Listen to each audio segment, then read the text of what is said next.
So this video is on how to course copy an existing course. Okay, so you do the same thing. You would go into set as you normally would for scheduling, and you're going to need two pieces of information in order to course copy. One, you're going to need the term and the course ID.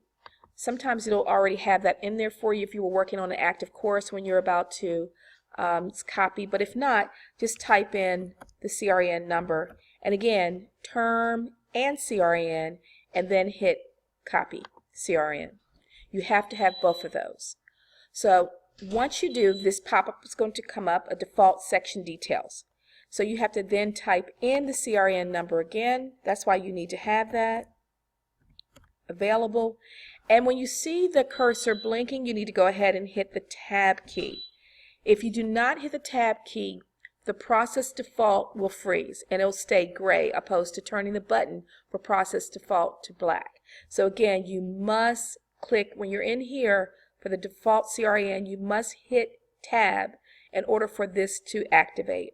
So I'm going to hit process default, and that's it. You can see that my course has copied over. Now let me throw caution to the wind.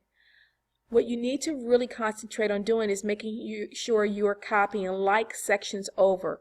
For instance, history in this case is a web course. So I copied web to web.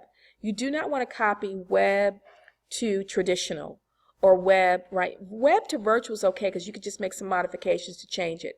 But it's important to copy similar or like courses. If not, it defeats the purpose and then you have to change everything. Primarily when you course copy, the first page comes over. What's important, still make sure you check everything to make sure it's still the web campus. For example, you might course copy, but it's on a different campus, and that's okay. Just go ahead and change that campus. So everything you need to look at closely, still look at everything. Do not rush through this to make sure everything matches and lines up. Once you've cleared the first page, you looked at every single box, you've cleared the first page, go to section enrollment, you'll see that that carried over as well. Make sure that number is still accurate. Then from there, nothing carried over. So when I go to meeting times, you see I still have to put that in. And if I go to meeting locations and buildings, so the only thing that carries over are the first two pages. So it saves you a little bit of time to do course copy, definitely, but it's not the panacea, right?